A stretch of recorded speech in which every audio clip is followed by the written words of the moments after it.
हम लोग जो फिजिक्स के पार्ट 2 का 11वां चैप्टर पर पढ़ रहे थे, परमाणु की संरचना तथा स्पेक्ट्रमों की उत्पत्ति। हमने पिछली कक्षा में जो हाइड्रोजन सदिश परमाणुओं के लिए ऊर्जा, इलेक्ट्रॉनों के पास जो ऊर्जा होती है उसके लिए व्यंजक निकाल दिया था, इलेक्ट्रॉनों के पास कुल ऊर्जा। ठीक है, हमने जो है पिछली कक्षा में क्या कर दिया था, पिछली कक्षा में जो हेडिंग हमारी हो गई थी वो क्या थी, हाइड्रोजन सदृश। ठीक है,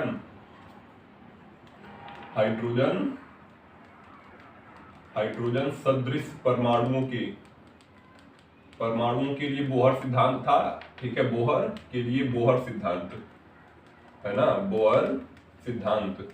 ठीक है, इसमें हमने क्या क्या कर ली थी, पहला बोहर त्रिज्या के लिए व्यंजक हो गया था हमारा। ठीक है, पहला किसके लिए व्यंजक हो गया है, बोहर त्रिज्या के लिए। दूसरा इलेक्ट्रॉन का वेग, अस्थायी कक्षा में इलेक्ट्रॉन के वेग के लिए।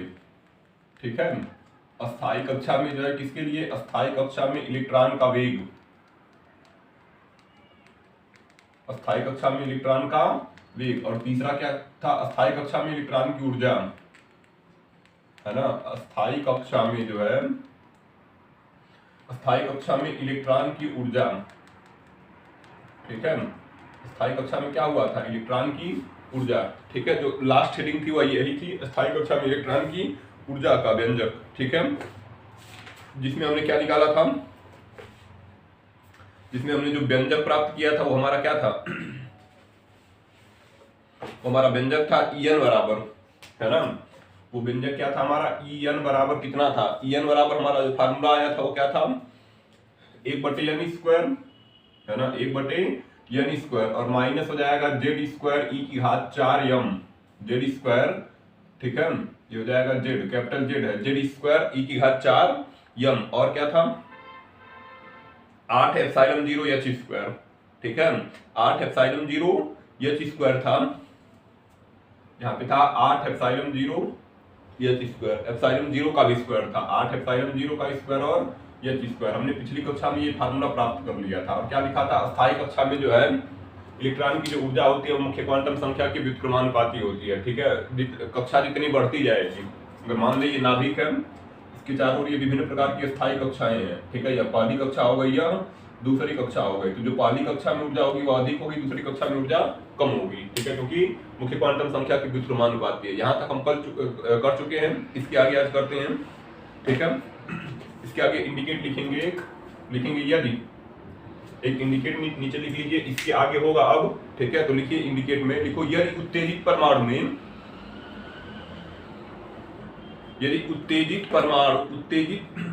में इलेक्ट्रॉन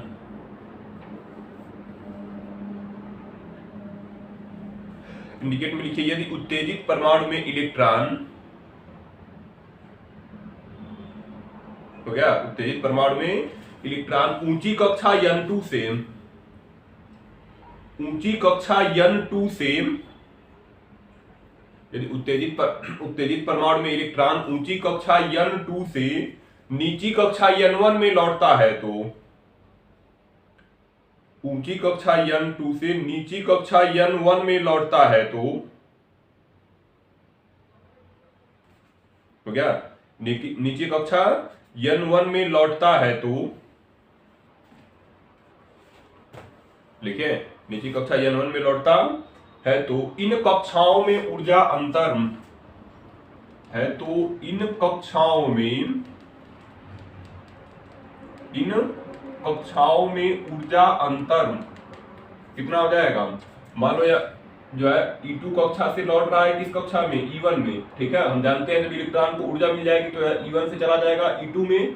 ठीक है, और फिर वहां से अपना 10⁻⁻8 सेकेंड में ऊर्जा को खो देगा और फिर निचली कक्षा में लौटेगा। ठीक है, तो इन कक्षाओं में ऊर्जा अंतर कितना हो जाएगा, E2 से लौट रहा है ना, और किस में लौट रहा है, E1 में। लौटा क्यों, क्योंकि उसने अपनी ऊर्जा जो है वैद्युत चुंबकीय तरंगों के रूप में ह्रास कर दी। ठीक है, उसने अपनी ऊर्जा जो है किस रूप में खत्म की, वैद्युत चुंबकीय तरंगों के रूप में खत्म की। तो क्या हो जाएगा, E2 - E1 बराबर किसके, h न्यू के। E2 - E1 बराबर कितना हो जाएगा, h न्यू के। अब यहां से हम मान रखेंगे, है ना, इस फार्मूले से जो हम क्या करेंगे, इस फार्मूले से मान रखिए, E2 का मान कितना हो जाएगा, यहाँ पे E का मान पता है। ठीक है, तो E2 का मान हम कितना रखेंगे, जब E2 होगा तो यहाँ पे N2 कर लेंगे, E1 होगा तो वहां पे क्या कर लेंगे, N1। ठीक है, क्या कर लेंगे, N1। तो इसको लिखिए माइनस कितना है, माइनस में हमारा जो है E2 की जगह या पूरा मान बस यहाँ पे क्या कर लेना है, N1 कर लेना है, और दूसरे में क्या करेंगे, दूसरे में जो है N2 कर लेंगे। ठीक है, दूसरे में क्या करेंगे, एक में N1 और दूसरे में N2। तो जब E2 है तो N2 करिए, E1 है तो N1 करिए। अब क्या करेंगे, यहाँ पे देखिए, यहाँ पे हो जाएगा माइनस जेड स्क्वायर ई की घात 4 और यम बटे कितना आ जाएगा, बटे हो जाएगा 8 एप्सिलॉन 0 का स्क्वायर एच स्क्वायर, और यन यहाँ पे N2 है ना, तो यहाँ देखो यन है यहाँ पे, तो E2 की जगह हम क्या लिखेंगे, N2 का स्क्वायर, N2 का स्क्वायर इसी के साथ जोड़ दिए हैं इसको, और माइनस हो जाएगा यहाँ पे E1 का जब मान रखेंगे तो हो जाएगा माइनस जेड स्क्वायर ई की घात 4 यम और बटे हो जाएगा 8 एप्सिलॉन 0 एच स्क्वायर N1 का स्क्वायर। ठीक है, कोष्टक बंद करते हैं, और बराबर किसके है, बराबर है एच न्यू के। ठीक है, माइनस माइनस का गुणा कराएंगे, प्लस हो जाएगा, है ना, तो कितना आ जाएगा, माइनस जेड स्क्वायर ई की घात 4 यम और बटे क्या हो जाएगा 8 एप्सिलॉन 0 का स्क्वायर एच स्क्वायर N2 का स्क्वायर, प्लस हो जाएगा हमारा जेड स्क्वायर ई की घात 4 यम। ठीक है, ई की घात 4 यम और फिर हो जाएगा 8 एप्सिलॉन 0 का स्क्वायर एच स्क्वायर और N1 का स्क्वायर, बराबर किसके, बराबर हो जाएगा एच न्यू के। कॉमन कर लेते हैं, कॉमन किसको करेंगे, जेड स्क्वायर ई की घात 4 यम और बटे कॉमन क्या हो जाएगा 8 epsilon 0 square H square common. तो यहाँ पे जो है क्या बचेगा, माइनस हो जाएगा 1 बटे N2 का स्क्वायर, और यहाँ पे जो बचेगा वो हो जाएगा प्लस। ठीक है, क्योंकि यहाँ पे प्लस है तो 1 बटे N1 का स्क्वायर बराबर किसके हो जाएगा, बराबर हो जाएगा एच न्यू के। ठीक है, बराबर किसके होगा, बराबर हो जाएगा एच न्यू के। तो एच को हम इधर पक्षांतर कर देंगे, एच को नीचे क्या करेंगे, एच को नीचे जो है पक्षांतर करेंगे तो क्या आ जाएगा हमारा न्यू बराबर, इधर एच को जब पक्षांतर करेंगे तो न्यू बराबर कितना आएगा, एच नीचे जाएगा तो 2 घात थी, अब 3 घात बन जाएगी। ठीक है, तो न्यू बराबर हो जाएगा हमारा कितना, जेड स्क्वायर था लिख देते हैं, जेड स्क्वायर ई की घात 4 यम और बटे हो जाएगा 8 एप्सिलॉन 0 का स्क्वायर एच क्यूब। कितना हो जाएगा अब, क्योंकि एच यहाँ पे नीचे आ गया, और फिर यहाँ पे जो प्लस है उसको पहले लिख दो, तो हो जाएगा 1 बटे N1 स्क्वायर और माइनस हो जाएगा 1 बटे N2 स्क्वायर। ठीक है, 1 बटे N1 स्क्वायर और 1 बटे N2 स्क्वायर, यह जो है ऊर्जा अंतर के लिए हो जाएगा फार्मूला। ठीक है, ये हो जाएगा हमारा आवृत्ति के लिए। ठीक है, न्यू। अब हम इससे संगत तरंगदैर्घ्य निकालेंगे। ठीक है, इससे क्या निकालेंगे, इससे जो है हम संगत तरंगदैर्घ्य निकालेंगे। ठीक है, तो यहां तक लिखिए, फिर आगे इसके चलते हैं, इसको लिखिए, फिर आगे आते हैं।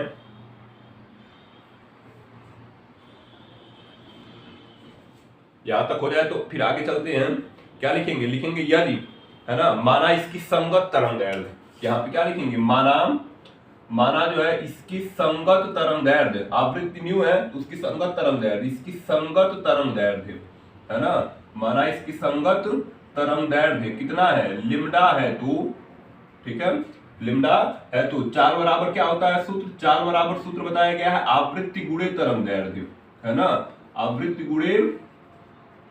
गुणे हो जाएगा तरंगदैर्घ्य, 4 हो जाएगा c, आवृत्ति हो जाएगा न्यू, और तरंगदैर्घ्य कितना हो गया, लिम्डा। ठीक है, तरंगदैर्घ्य कितना हो गया, तरंगदैर्घ्य हो जाएगा हमारा लिम्डा, है ना, तो न्यू बराबर क्या आएगा न्यू बराबर हो जाएगा हमारा c बटे लिम्डा के, न्यू बराबर c बटे लिम्डा। अब यहाँ पे न्यू का मान रख देंगे। ठीक है, न्यू का क्या करेंगे, मान रख देंगे, तो इधर मिटा देते हैं ऊपर,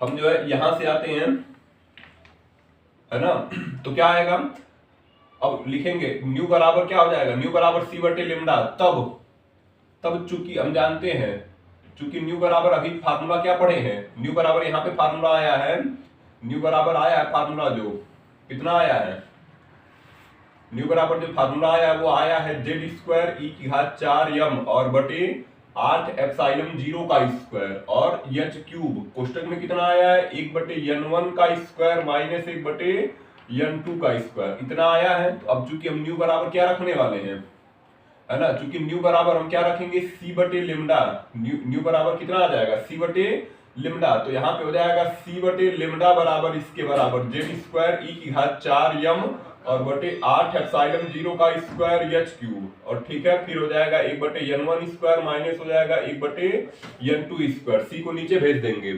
ठीक है, c जो है कहाँ चला जाएगा, c को जो है हम नीचे कर देते हैं, तो कितना आ जाएगा 1 बटे लिम्डा, यहाँ से c नीचे आ जाएगा तो कितना बचेगा जेड स्क्वायर ई की घात 4 यम और बटे बटे हम लिख सकते हैं 8 एप्सिलॉन 0 का स्क्वायर एच क्यूब, सी नीचे आ गया इंटू सी हो जाएगा, और फिर हो जाएगा यहाँ पे 1/n1 square minus 1/n2 square. ठीक है, 1/n1 स्क्वायर और माइनस क्या हो गया 1/n2 स्क्वायर। इतने को जो है, इस मान को जो है हम रिडबर्ग नियतांक बोलते हैं। इतना जो मान है इसे क्या बोला जाएगा, इसे बोलते हैं रिडबर्ग नियतांक। ठीक है, इसे हम क्या बोलेंगे, रिडबर्ग नियतांक बोलेंगे। ठीक है, तो इधर मिटाते हैं अब, ये सब लिख लिए होंगे। तो देखिए क्या आएगा, लिखेंगे हम 1/z बराबर z स्क्वायर आर। इसकी जगह हम कितना लिखने वाले हैं, इसकी जगह आर लिखने वाले हैं, और हो जाएगा फार्मूला हमारा 1/n1 स्क्वायर माइनस हो जाएगा 1/n2 स्क्वायर। यह जो है संगत तरंगदैर्ध्य के लिए सूत्र है। किसके लिए सूत्र है, संगत तरंगदैर्ध्य के लिए जो है हमारा फार्मूला हो जाएगा। जहां, ठीक है, जहां क्या हो जाएगा, जहां इसको r की जगह कितना लिखे हैं, r बराबर हो रहा है हमारा e की घात 4 और हो जाएगा इंटू m, और फिर हो जाएगा 8 एप्सिलॉन 0 का स्क्वायर एच क्यूब और इंटू c जो है एक नियतांक है ना, एक क्या है, एक जो है नियतांक है जिसे, ठीक है, एक नियतांक है जिसे क्या बोलते हैं, जिसे रिडबर्ग नियतांक कहते हैं। ठीक है, जिसे क्या कहेंगे, जिसे जो है रिडबर्ग नियतांक कहते हैं, है ना, जिसे क्या कहते हैं, जिसे जो है रिडबर्ग नियतांक। ये सारे मान फिक्स होंगे। ठीक है, ई एप्सिलॉन 0, ई क्या है, एक इलेक्ट्रॉन पर आवेश, m इलेक्ट्रॉन का द्रव्यमान, 8 तो संख्या हो गई, एप्सिलॉन 0 निर्वात की वैद्युतशीलता, h प्लांक नियतांक, c प्रकाश की निर्वात में चाल। ठीक है, प्रकाश की किसमें चाल हो जाएगी, निर्वात में चाल। इसके आधार पर हम r का मान भी ज्ञात करेंगे। ठीक है, r का मान जो है कितना होता है, r का जो है मान कितना होगा उसके आधार पर हम ज्ञात कर लेंगे। ठीक है, तो इसको लिखिए, फिर हेडिंग लिखिए रिडबर्ग नियतांक का मान। यहां तक हो जाए तो फिर हेडिंग क्या बनाएंगे, इसको मिटाते हैं। हेडिंग हम लिखेंगे रिडबर्ग नियतांक का मान, रिडबर्ग नियतांक का मान, ये हो जाएगा हमारा हेडिंग। ठीक है, रिडबर्ग नियतांक का मान। तो किससे निकालेंगे, कौन सा फार्मूला था, r बराबर यहाँ पे आया है, r बराबर e की घात 4m और फिर हो जाएगा 8 epsilon 0 h cube into c से, जहां, है ना, जहां e बराबर क्या है, एक इलेक्ट्रॉन पर आवेश,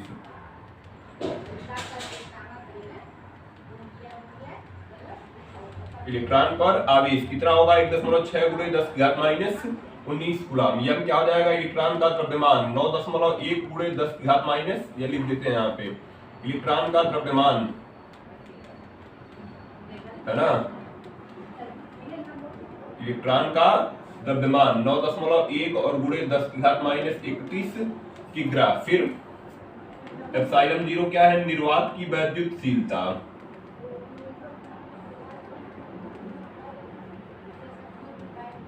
निर्वात की वैद्युतशीलता मान 8.85 और गुणे 10⁻12 कूलम स्क्वायर प्रति न्यूटन मीटर स्क्वायर। ठीक है, और क्या होगा, h क्या है, h जो है प्लांक नियतांक है, h क्या है,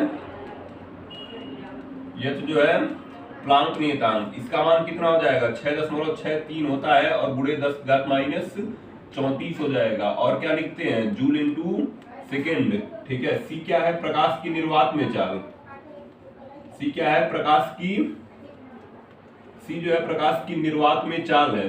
ठीक है, कितना आ जाएगा 3 गुणे 10⁸ मीटर प्रति सेकेंड। ठीक है, 3 गुणे 10⁸ मीटर प्रति सेकेंड। इस प्रकार यह जब सारा मान इसमें रखेंगे, ठीक है, सारा मान r के मान में रखेंगे, तो जो r का मान आएगा, ठीक है, r का जो मान आएगा, इसको मिटाते हैं,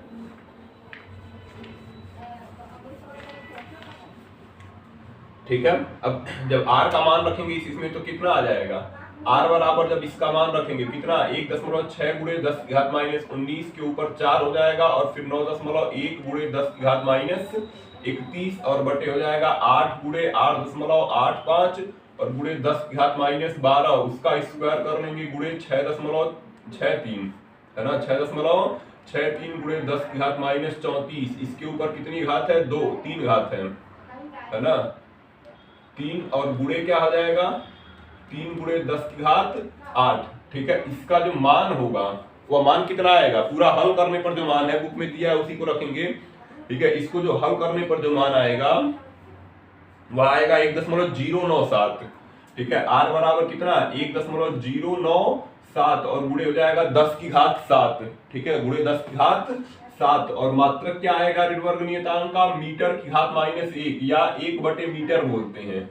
1 क्या हो जाएगा, 1/मीटर। इस प्रकार ऋणवर्ग नियतांक का मान कितना आएगा, 1.097 गुणे 10 की घात 7। इसके बाद इसको लिख लेना है, ठीक है। यह किसका मान हो जाएगा, ऋणवर्ग नियतांक का मान हो जाएगा। तो इसको कर लीजिए।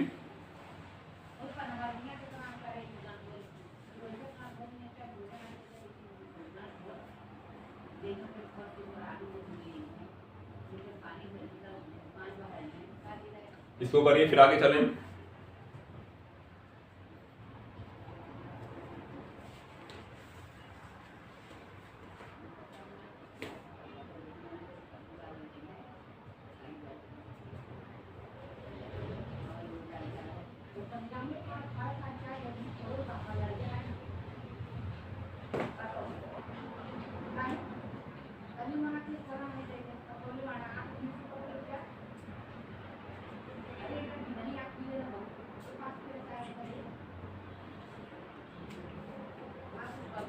हो गया, मिटाते हैं इसको।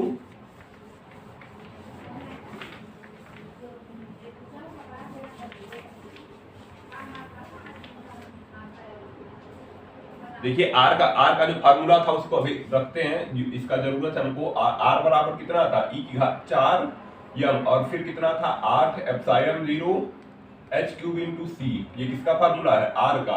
अब लिखेंगे यनवी कक्षा में ऊर्जा ऋणवर्ग नियतांक के पदों में, ठीक है। हेडिंग क्या है,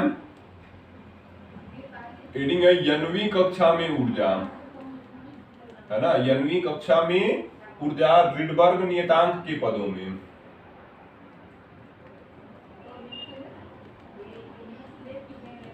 ऋणवर्ग नियतांक के पदों में, ठीक है। तो यनवी कक्षा में ऊर्जा कितनी आई थी, En बराबर था हमारा, ठीक है। En बराबर जो हमारी ऊर्जा आई थी वो कितनी थी, En बराबर जो ऊर्जा थी माइनस z स्क्वायर और फिर e की घात 4 यम और बटे 8 h स्क्वायर एप्सिलॉन 0 का स्क्वायर और क्वेश्चन में क्या था 1/n1 का 1/n स्क्वायर, ठीक है, 1/n स्क्वायर था, ठीक है, 1/n स्क्वायर से। अब हमको इसको क्या बनाना है, ऋणवर्ग नियतांक बनाना है। इस मान को हमको क्या बनाना है, ऋणवर्ग नियतांक। तो देखते हैं ऋणवर्ग नियतांक में इसमें क्या अंतर है, इस पूरे मान में और ऋणवर्ग नियतांक के मान में क्या अंतर है। तो हम यहाँ पे यम ई की घात 4 यम, ये तो यहाँ पे भी है, यहाँ पे 8 एप्सिलॉन 0 h क्यूब सी है, ठीक है, और यहाँ पे क्या है 8 एप्सिलॉन 0 h स्क्वायर है, मतलब एक h की कमी है और c की कमी है, ठीक है। हर में जो है h और c का हमको क्या करना पड़ेगा, गुणा करना पड़ेगा। तो अगर हर में गुणा करेंगे तो गुणा और कहाँ होगा, गुणा जो है अंश में भी हो जाएगा, ठीक है। गुणा कहाँ होगा, गुणा जो है अंश में भी हो जाएगा। तो हम क्या लिखेंगे, अंश व हर में, अंश व हर में hc से गुणा। क्यों ऐसा कर रहे हैं, क्योंकि इसको हमको ये जो इतना है इसको ऋणवर्ग नियतांक बनाना है।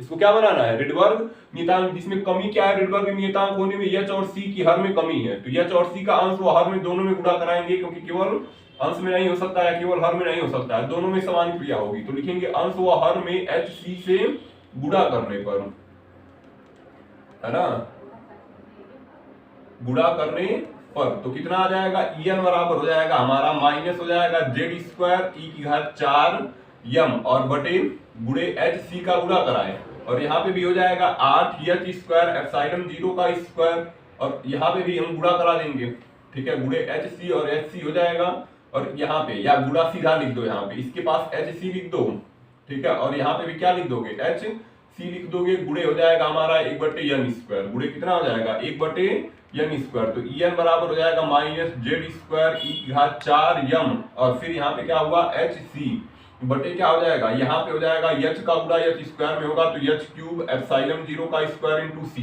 अब यह क्या बन गया, ऋणवर्ग नियतांक बन गया, गुणे हो जाएगा 1/n स्क्वायर, ठीक है। लिखेंगे यहाँ पे इसको, लिखेंगे सीधा लिख दो ऋणवर्ग नियतांक के सूत्र से, ऋणवर्ग नियतांक सूत्र से, है ना, ऋणवर्ग नियतांक सूत्र से, ठीक है, ऋणवर्ग नियतांक सूत्र से En बराबर कितना आ जाएगा माइनस z स्क्वायर, इतने को जो है है ना। ये जो है इतना हमारा क्या होने वाला है, इतना हो जाएगा आर, क्या हो जाएगा आर, तो हो जाएगा minus Z square R H C, ठीक है। और बटे बटे तो आएगा नहीं, गुणे हो जाएगा 1/n²। गुणे कितना हो जाएगा, गुणे में हो जाएगा हमारा n²। इस प्रकार हम लिख सकते हैं जेड एन बराबर माइनस जेड स्क्वायर, और इसको क्या लिखेंगे आर एच सी बटे n²। और ऊर्जा का मात्रक क्या हो जाएगा जूल, ठीक है। ऊर्जा का मात्रक क्या हो जाएगा जूल हो जाएगा, या इसको छोड़ दो, ये तो पता ही है, ऊर्जा का मात्रक जूल। अगर हाइड्रोजन के लिए लेंगे तो जेड का मान कितना आएगा, हाइड्रोजन के लिए जो जेड का मान है वो 1 हो जाएगा, ठीक है। हाइड्रोजन के लिए जेड का मान कितना हो जाएगा 1। अब चूंकि आर एच सी का हमको पता है, ठीक है, एक लाइन और बढ़ा सकते हैं, चूंकि आर बराबर जो है, आर बराबर कितना है, आर रिडबर्ग नियतांक है। आर क्या है, आर जो है रिडबर्ग नियतांक है, जिसका मान 1.097 और गुणे 10⁻7 है मीटर की घात -1। यच क्या है, प्लांक नियतांक। यच क्या है, यच जो है यच प्लांक नियतांक है ना। इसका मान कितना हो जाएगा 6.63 और गुणे 10⁻34 जूल इंटू सेकेंड। सी क्या है, प्रकाश की निर्वात में चाल, ठीक है। सी क्या है, सी जो है प्रकाश की निर्वात में चाल है ना, प्रकाश की निर्वात में चाल। ये कितना है 3 गुणे 10⁸ मीटर प्रति सेकेंड। जब सबका मान रखेंगे, ठीक है, क्या करेंगे, सबका मान रखेंगे, तो जो आर एच सी का मान आएगा, ठीक है, जब मान रखने पर, इसके बाद यहाँ आएंगे मान रखने पर, बुक में दिया है जो आर एच सी का मान आएगा वो आएगा -13.6। कितना आ जाएगा माइनस, क्या माइनस तो यहाँ पे है, ठीक है, तो प्लस रहने दीजिए यहाँ पे। आर एच सी का जो मान आएगा वो 13.6 ईवी आएगा। कितना आएगा, आर एच सी का जो मान आएगा 13.6 ईवी आएगा, ठीक है। इस प्रकार तब क्या हो जाएगा, अब आर एच सी का मान जब इस समीकरण में रखोगे तब ई एन बराबर कितना होगा, ई एन, ठीक है। तब जो है ई एन बराबर हमारा आ जाएगा माइनस जेड स्क्वायर और 13.6 माइनस जेड स्क्वायर 13.6 और बटे एन स्क्वायर। कहां से आया 13.6, जब हमने आर का मान 1.097 और गुणे 10⁻7 रखा, एच का मान 6.63 गुणे 10⁻−34 रखा, और सी का मान 3 गुणे 10⁸8 रखा, और ये सबका गुणा किया तो आर एच सी का जो मान आया वो 13.6 आया। इस फार्मूले में हमने आर एच सी का मान 13.6 रख दिया, तो फार्मूला क्या आएगा, ई एन बराबर माइनस जेड स्क्वायर, और फिर क्या हो रहा है, फिर जो है 13.6 और फिर कितना आ रहा है एन स्क्वायर। ये जो हो जाएगा 11वीं कक्षा में ऊर्जा के लिए व्यंजक हो जाएगा, ठीक है। 11वीं कक्षा में ऊर्जा के लिए व्यंजक कितना आया, ई एन बराबर हो जाएगा माइनस जेड स्क्वायर 13.6 बटे एन स्क्वायर लिखिए। फिर हाइड्रोजन के लिए लिखेंगे,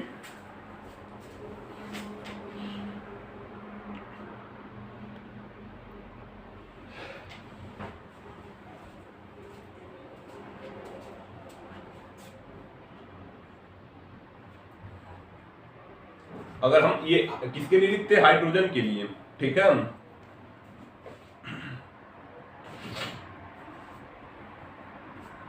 मिटाते हैं इन सबको,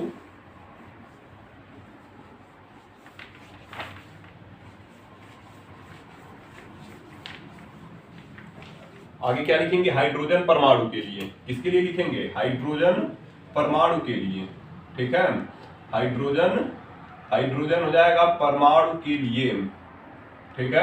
हाइड्रोजन परमाणु के लिए जेड बराबर कितना रखना होगा हमको, हाइड्रोजन परमाणु के लिए जो है जेड का मान 1 रखने पर, जेड बराबर 1 रखने पर, ठीक है, जेड बराबर कितना रखने पर 1 रखने पर, तो ई एन बराबर, ये इंपॉर्टेंट है फार्मूला, ठीक है, ये फार्मूला महत्वपूर्ण है। यहाँ पे हो जाएगा ई एन बराबर जेड का मान 1 रख देंगे तो हो जाएगा माइनस में 13.6 और बटे एन स्क्वायर। हाइड्रोजन परमाणु के लिए जो है स्थायी कक्षा में ऊर्जा कितनी आएगी, ई एन बराबर -13.6, ई स्क्वायर इंपॉर्टेंट है, इसको रखेंगे, ध्यान रखेंगे, ठीक है। हाइड्रोजन परमाणु के लिए जो है स्थायी कक्षा में ऊर्जा कितनी आई, -13.6 बटे एन स्क्वायर, ठीक है। इसको कर लीजिए, इसको करिए, फिर अगली हेडिंग लिखिए।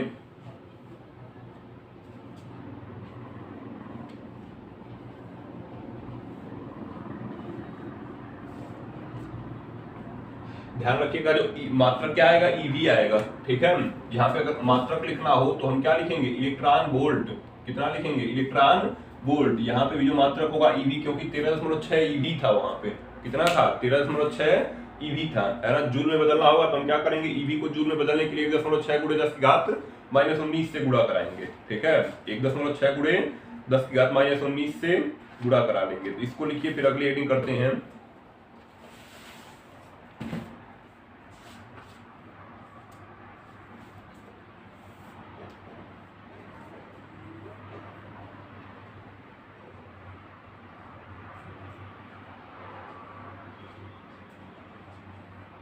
हो गया, चलिए हेडिंग बनाइए, इसको मिटाते हैं, इसकी जरूरत पड़ेगी वैसे हमको आगे। हेडिंग अगली बनाएंगे उत्तेजन।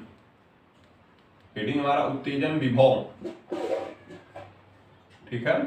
हेडिंग क्या है, उत्तेजन विभव। लिखो इसमें, हेडिंग बनाइए उत्तेजन विभव।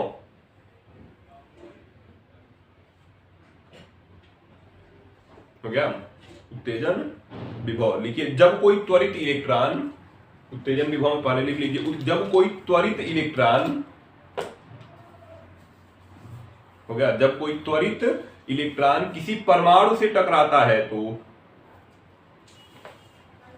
जब कोई त्वरित इलेक्ट्रॉन किसी परमाणु से टकराता है तो,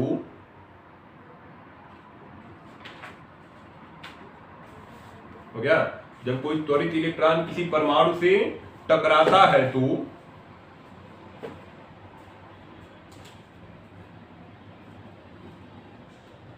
हो गया, टकराता है तो, है तो मत लिखिए, और लिख लीजिए, टकराता है और, हो गया, जब कोई त्वरित इलेक्ट्रॉन किसी परमाणु से टकराता है और यदि उसकी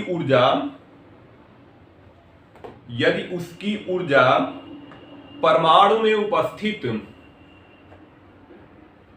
यदि उसकी ऊर्जा परमाणु में उपस्थित किसी इलेक्ट्रॉन को,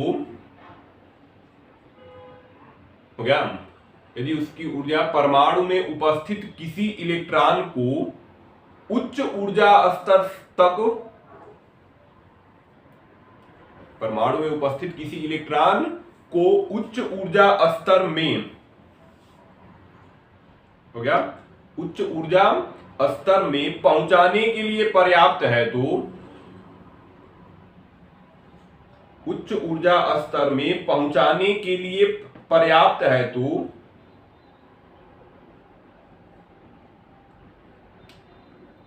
हो गया, उच्च ऊर्जा स्तर में पहुंचाने के लिए पर्याप्त है तो वह उसकी ऊर्जा को ग्रहण कर लेता है, वह उसकी ऊर्जा को ग्रहण कर लेता है, हो गया, वह उसकी ऊर्जा को ग्रहण कर लेता है। इस अवस्था में परमाणु, इस अवस्था में परमाणु, हो गया, इस अवस्था में परमाणु उत्तेजित अवस्था में कहलाता है। इस अवस्था में परमाणु उत्तेजित अवस्था में कहलाता है, हो गया, इस अवस्था में परमाणु उत्तेजित अवस्था में कहलाता है। क्या कर रहा है, मान लो कोई परमाणु है, इससे कोई जो है त्वरित इलेक्ट्रॉन आकर टकराया और इस परमाणु में किसी इलेक्ट्रॉन को इतनी ऊर्जा प्रदान कर दिया कि इलेक्ट्रॉन जो है ऊंची कक्षा में, ठीक है, इलेक्ट्रॉन क्या होगा, इलेक्ट्रॉन जो है उच्च कक्षा में जाने के लिए क्या हो गया, पर्याप्त ऊर्जा प्राप्त कर लिया, ठीक है। ये हो गया हमारा परमाणु, ठीक है, ये हो गया हमारा क्या, परमाणु। ये हो जाएगा त्वरित इलेक्ट्रॉन, है ना। त्वरित इलेक्ट्रॉन जब किसी परमाणु से टकराएगा और परमाणु में किसी इलेक्ट्रॉन को इतनी ऊर्जा दे दे कि वह उच्चतम ऊर्जा स्तर में जाने के लिए पर्याप्त हो, जो टकरा कर या ऊर्जा दे रहा है वह इतनी ऊर्जा है कि यह इलेक्ट्रॉन जो है अपनी उच्चतम ऊर्जा स्तर में जाने के लिए जो है इतनी ऊर्जा मिल जाए इसको कि अपने उच्चतम ऊर्जा अवस्था में पहुंच जाए, तो हम परमाणु की इस अवस्था को उत्तेजित अवस्था कहते हैं। और वह त्वरक विभव, ठीक है, वह त्वरक विभव जो इस अवस्था में पहुंचाने के लिए पर्याप्त है उसे ही हम उत्तेजन विभव कहेंगे, ठीक है।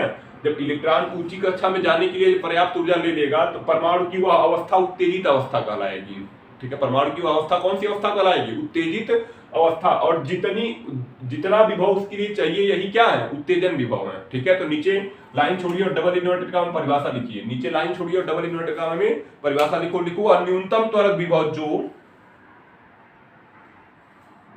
वह न्यूनतम त्वरक विभव जो किसी इलेक्ट्रॉन को वह न्यूनतम त्वरक विभव जो किसी इलेक्ट्रॉन को इतनी ऊर्जा दे सके कि वह न्यूनतम त्वरक विभव जो किसी इलेक्ट्रॉन को इतनी ऊर्जा दे सके कि वह इलेक्ट्रॉन इतनी ऊर्जा दे सके कि वह इलेक्ट्रॉन किसी परमाणु से टकराने पर, हो गया, वह इलेक्ट्रॉन किसी परमाणु से टकराने पर उसे उत्तेजित कर सके, वह इलेक्ट्रॉन किसी परमाणु से टकराने पर उसे उत्तेजित कर सके, हो गया, उसे उत्तेजित कर सके, परमाणु का उत्तेजन विभव कहलाता है।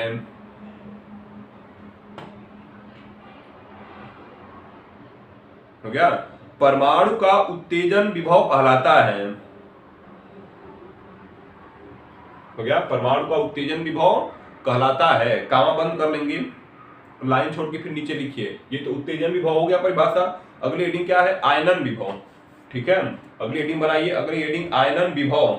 ये हो जाएगा हमारा उत्तेजन विभव की परिभाषा। ठीक है, इलेक्ट्रॉन के पास इतना जो है विभव हो, ठीक है, वह परमाणु को क्या कर सके?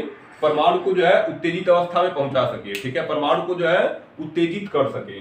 वह जो त्वरित इलेक्ट्रॉन है जब किसी परमाणु से टकराएगा, परमाणु को इतनी ऊर्जा दे कि परमाणु का जो है कोई इलेक्ट्रॉन अपनी उच्चतम ऊर्जा अवस्था में पहुंच जाए। ठीक है, तो इस इलेक्ट्रॉन के पास, त्वरित इलेक्ट्रॉन के पास जितना न्यूनतम त्वरक विभव होना चाहिए, ठीक है, किसके लिए? जिसके कारण यह जो है इलेक्ट्रॉन को, परमाणु के इलेक्ट्रॉन को उच्चतम अवस्था में पहुंचा सके। ठीक है, इस इलेक्ट्रॉन के पास जितना न्यूनतम त्वरक विभव होना चाहिए जिससे यह परमाणु को उत्तेजित कर सके, परमाणु की उत्तेजित अवस्था बना सके, इसे ही हम क्या बोलेंगे? उत्तेजन विभव बोलेंगे। क्या बोलेंगे? उत्तेजन विभव। अगली हेडिंग क्या है? अगली हेडिंग हो जाएगी हमारी, अगली हेडिंग है आयनन विभव। ठीक है, अगली हेडिंग क्या बनाएंगे? हेडिंग हो जाएगी हमारी आयनन विभव। बनाइए इसको हेडिंग आयनन विभव और लिखिए, इसमें लिखो यदि परमाणु से, हेडिंग है आयनन विभव, इसमें लिखिए यदि परमाणु से टकराने वाले, यदि परमाणु से टकराने वाले त्वरित इलेक्ट्रॉन की ऊर्जा, यदि परमाणु से टकराने वाले त्वरित इलेक्ट्रॉन की ऊर्जा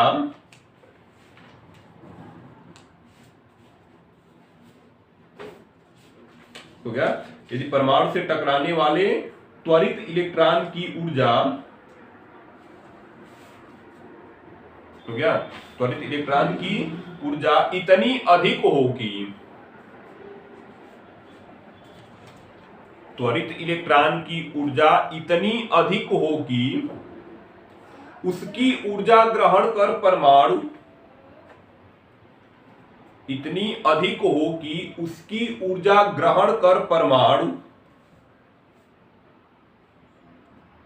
हो गया, उसकी ऊर्जा ग्रहण कर परमाणु स्वयं से, उसकी ऊर्जा ग्रहण कर परमाणु स्वयं से,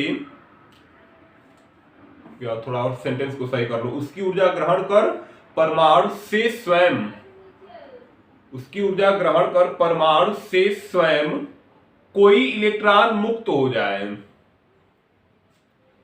हो गया, स्वयं, परमाणु से स्वयं कोई इलेक्ट्रॉन मुक्त हो जाए, अर्थात परमाणु आयनित हो जाए। हो गया, अर्थात परमाणु आयनित हो जाए तो त्वरित इलेक्ट्रॉन की ऊर्जा, अर्थात परमाणु आयनित हो जाए तो त्वरित इलेक्ट्रॉन की ऊर्जा उस परमाणु की आयनन ऊर्जा कहलाती है। हो गया, उस परमाणु की आयनन ऊर्जा कहलाती है।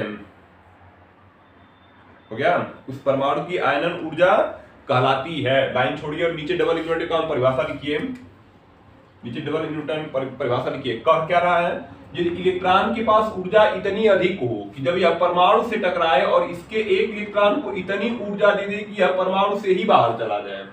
ठीक है, यानी इस परमाणु से ही जो है स्वयं कोई इलेक्ट्रॉन अलग हो जाए, है ना, ये जो इलेक्ट्रॉन है, त्वरित इलेक्ट्रॉन के पास इतनी ऊर्जा हो कि जब यह परमाणु से टकराए कि परमाणु की किसी इलेक्ट्रॉन को इतनी ऊर्जा दे दे कि परमाणु से ही कोई इलेक्ट्रॉन निकल जाए।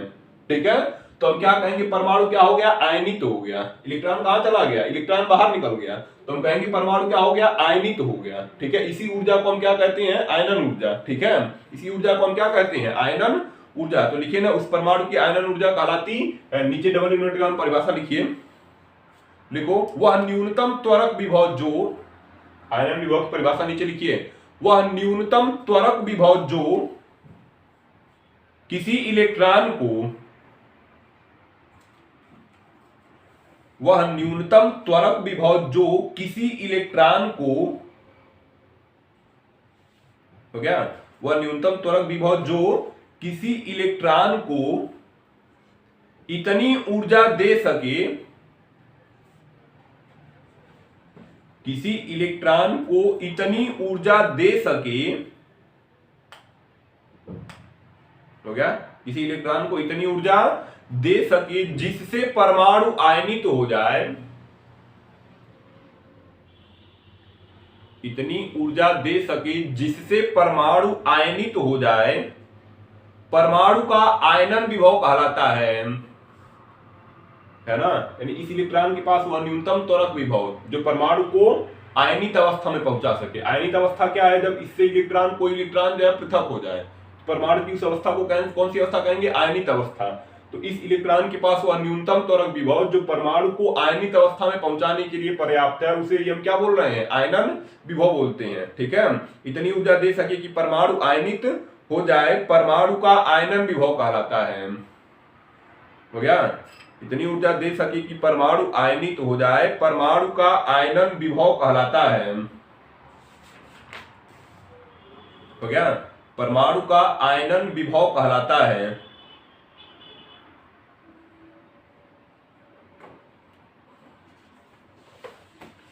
परमाणु का आयनन विभव कहलाता है। तो क्या आयनन विभव कहलाता है। इंडिकेट लिखो, एक इंडिकेट लिख लो, लिखो पारे के परमाणु का, इंडिकेट लिख लो, पारे के परमाणु का प्रथम उत्तेजन विभव, प्रथम के लिए n बराबर 1। ठीक है, पारे के परमाणु का प्रथम उत्तेजन विभव 4.86 वोल्ट, पारे के परमाणु का प्रथम उत्तेजन विभव 4.86 वोल्ट तथा आयनन विभव, तथा आयनन विभव 10.4 वोल्ट होता है, तथा आयनन विभव 10.4 वोल्ट होता है। हो गया, 10.4 वोल्ट होता है, लिखे ना, 10.4 वोल्ट होता है। हेडिंग बनाओ, हाइड्रोजन परमाणु का, हाइड्रोजन परमाणु की आयनन ऊर्जा एवं विभव। हेडिंग क्या है, हाइड्रोजन परमाणु की। ठीक है, हाइड्रोजन परमाणु की आयनन ऊर्जा, है ना, हाइड्रोजन परमाणु की आयनन ऊर्जा एवं विभव, ये हो जाएगी हमारी हेडिंग। ठीक है, लिखिए इसमें हेडिंग बनाओ पहले, हाइड्रोजन परमाणु की आयनन ऊर्जा और या आयनन ऊर्जा एवं विभव। हो गया, आयनन ऊर्जा एवं विभव। तो लिखेंगे हाइड्रोजन परमाणु की,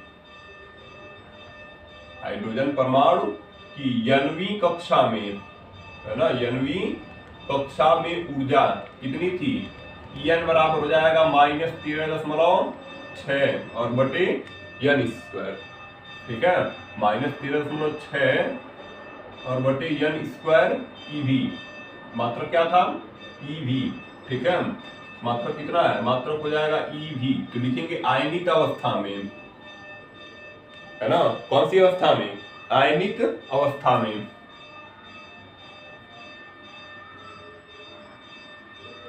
हेडिंग है आयनित अवस्था में, ठीक है। n बराबर कितना रखोगे, n बराबर इनफाइनाइट हो जाएगा। n बराबर कितना आ जाएगा आयनित अवस्था के लिए, n बराबर कितना इनफाइनाइट। तो En बराबर क्या आएगा -13.6 और बटे कितना आ जाएगा इनफाइनाइट। इस प्रकार En बराबर कितना आ जाएगा 0। आयनित अवस्था में जो है कितनी ऊर्जा रहेगी 0, ठीक है। लिखेंगे निम्नतम अवस्था में, निम्नतम अवस्था में, ठीक है। निम्नतम अवस्था में कितना आ जाएगा, हो गया ना। निम्नतम अवस्था में जो है n बराबर 1 रखना होगा, ठीक है। सबसे पहली कक्षा में गुण सकता है निम्नतम अवस्था में, तो कितना आ जाएगा En बराबर हो जाएगा -13.6 और बटे 1 का स्क्वायर। तो इस प्रकार En बराबर कितना, En बराबर हो जाएगा -13.6 eV, ठीक है। -13.6 eV है ना।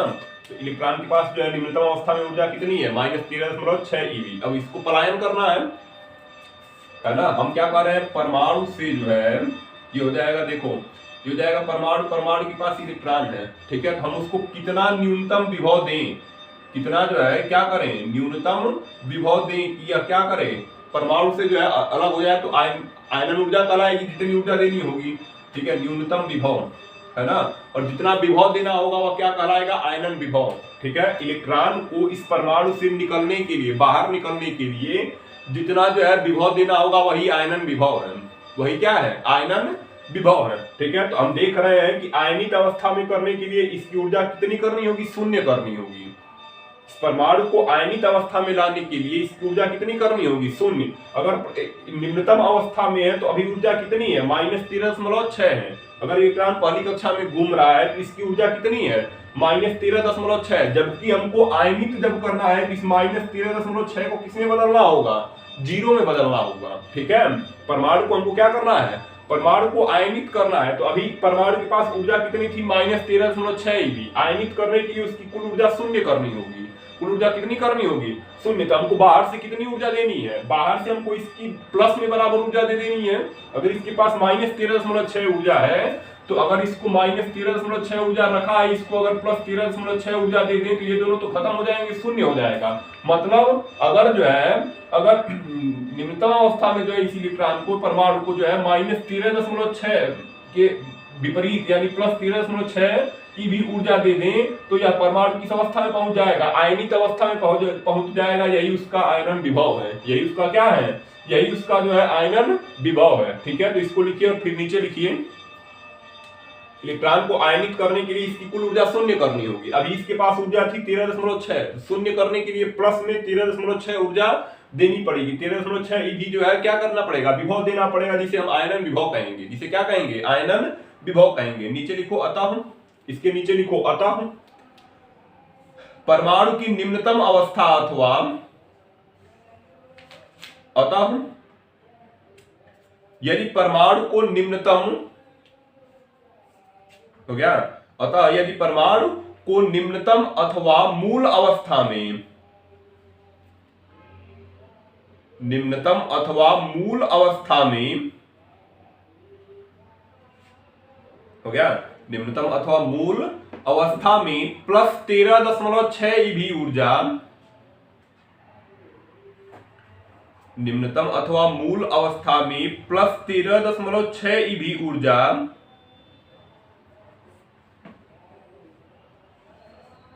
हो गया, +13.6 eV ऊर्जा बाहर से दे दी जाए तो +13.6 eV ऊर्जा बाहर से दे दी जाए तो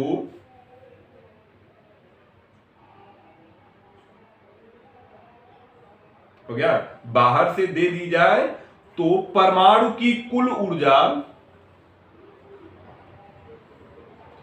परमाणु की कुल ऊर्जा, परमाणु की कुल ऊर्जा 0 हो जाएगी। परमाणु की कुल ऊर्जा 0 हो जाएगी, हो गया, परमाणु की कुल ऊर्जा 0 हो जाएगी। अर्थात परमाणु आयनित अवस्था में पहुंच जाएगा, अर्थात परमाणु आयनित अवस्था में पहुंच जाएगा। हो गया, परमाणु आयनित अवस्था में पहुंच जाएगा। यह बाह्य ऊर्जा क्वेश्चन में लिख लो 13.6 भी। यह बाह्य ऊर्जा हाइड्रोजन परमाणु की आयनन ऊर्जा कहलाती है। यह बाह्य ऊर्जा हाइड्रोजन परमाणु की आयनन ऊर्जा कहलाती है। हो गया, हाइड्रोजन परमाणु की आयनन ऊर्जा कहलाती है। लिखो, यह ऊर्जा देने के लिए, उसी में लिखते जाएंगे, यह ऊर्जा देने के लिए प्रथम कक्षा के इलेक्ट्रॉन को, हो गया, यह ऊर्जा देने के लिए प्रथम कक्षा के इलेक्ट्रॉन को 13.6 वोल्ट विभव पर, यह ऊर्जा देने के लिए प्रथम कक्षा के इलेक्ट्रॉन को 13.6 वोल्ट विभव पर त्वरित करना होगा। 13.6 वोल्ट विभव पर त्वरित करना होगा। हो गया, त्वरित करना होगा। यही विभव, क्वेश्चन में 13.6, यही विभव हाइड्रोजन परमाणु का, हो गया, यही विभव हाइड्रोजन परमाणु का आयनन विभव कहलाता है। यही विभव हाइड्रोजन परमाणु का आयनन विभव कहलाता है। हो गया, यही विभव हाइड्रोजन परमाणु का आयनन विभव कहलाता है। इस प्रकार हमने क्या किया, हाइड्रोजन परमाणु की आयनन ऊर्जा और विभव कितना 13.6, मतलब अगर इसको बाहर से 13.6 भी ऊर्जा जो है आयनन ऊर्जा बाहर से दे दें तो परमाणु किस अवस्था में पहुंच जाएगा, आयनित अवस्था में। और प्रथम कक्षा में इलेक्ट्रॉन को इतनी ऊर्जा क्या करनी होगी, देनी होगी, जिसे हम क्या कहेंगे, आयनन विभव। ठीक है, ये हो गया।